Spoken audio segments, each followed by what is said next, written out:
Hello there, K&F have sent me a little filter pack, which is really quite something. I want to show you what this is all about. Let's get into this.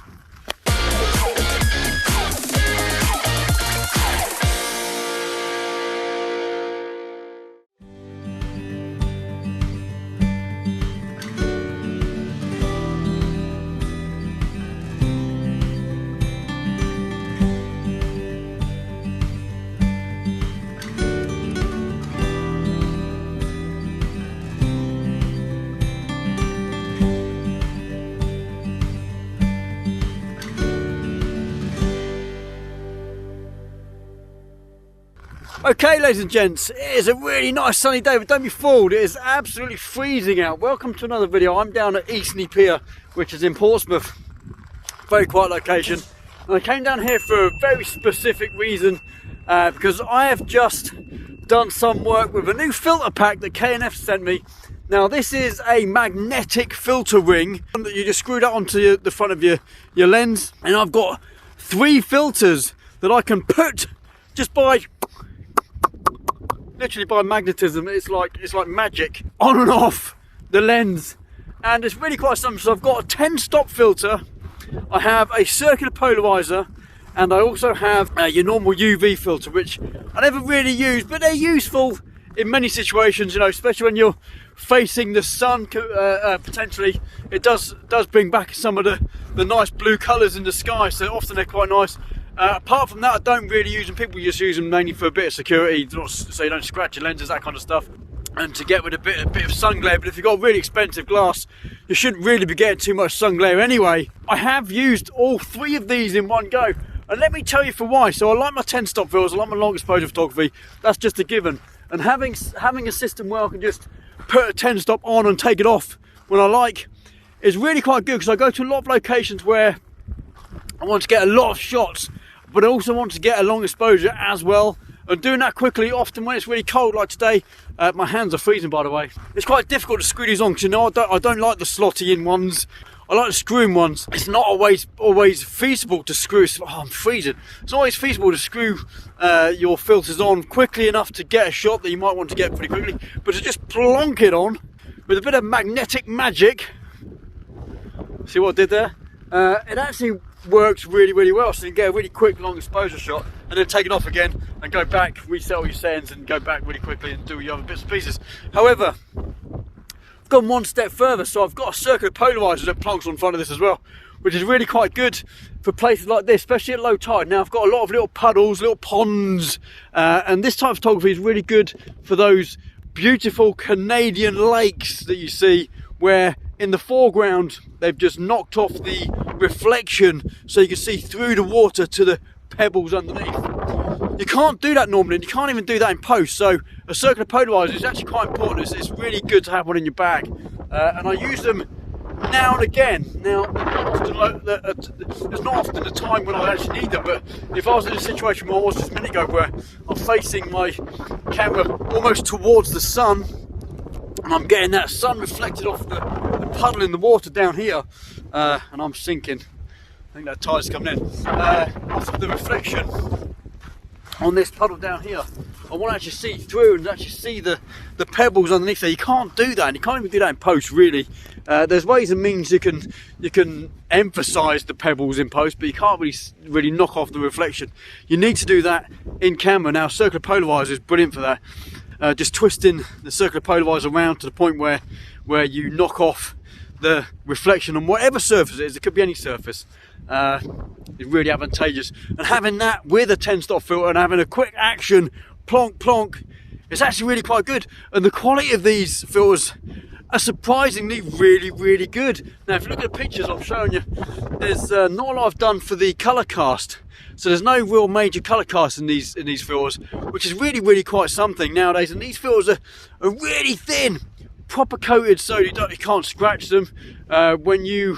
If you've ever owned any filters, you've got a filter set and you try and wipe your filters, you get a kind of smearing effect often, especially with the older ones. My Old Faithful is a nightmare to clean. You can't really clean it, it just takes forever to clean.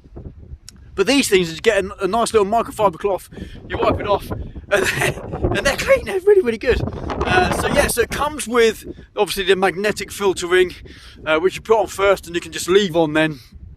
And it comes, and then in the little pouch, so you get a nice little pouch, you also get a 10-stop filter, you get the circular polarizer and the UV filter, all as one set.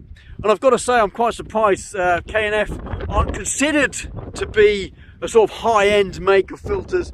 And you know, I've had some of the other bits and pieces before, like their tripods and stuff like that. They're not really considered to be the kind of top-end, you know, manufacturer for this stuff. But the quality is actually surprisingly really, really good. And I'm really pleased with them. I'm happy to have this in my bag. I've used it on a few other shoots, at least the 10-stop filter anyway, on a few other shoots, and I've got some other pictures with the 10-stop filter. Certainly down Spinnaker Tower that way. I'm going to fall over in a minute on these steps. Yeah, and I really like it. It's going to be in my bag for ages. Disclaimer, they sent me this for free to review. And you know, if you've watched my channel for any length of time, I never say something is good if I wouldn't use it myself. And I've got to say, this is going to be in my bag. I've had other filters from other companies, and they're in my bag too, funny enough. But I actually really like the quick magnetic, the magic magnetic system that I've just coined a phrase for them, that K&F have come up with. That's really, really good actually. I really like them. I'm going to get going because I'm freezing. This was only a quick one. There's a link to where you can purchase these in the description of this video. It's very windy, I apologise. And I hope you'll check them out and have a look.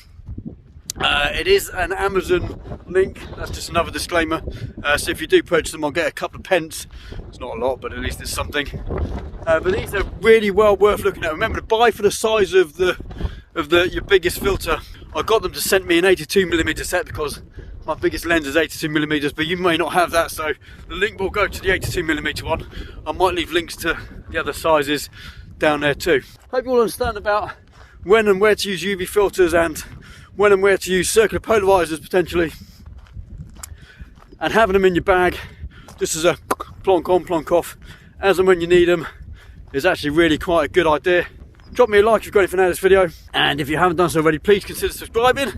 Hit the notification bell so you get updates every time I upload a new video, you know the score.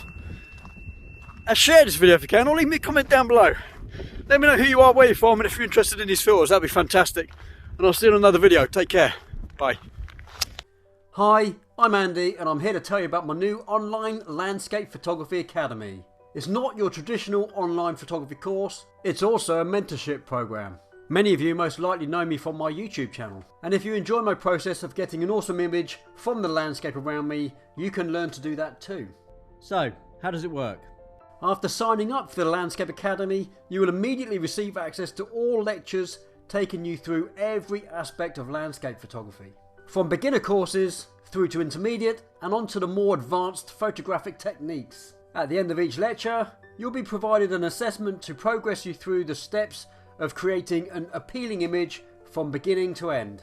After submitting each assignment, you will receive a handcrafted personal feedback video on your progress, giving you actionable steps to take your work to the next level. These mentorship sessions continue as you build your skill set from beginner to advanced landscape photography. By the time you finish the course, you will have hours of personal video feedback crafted especially for you.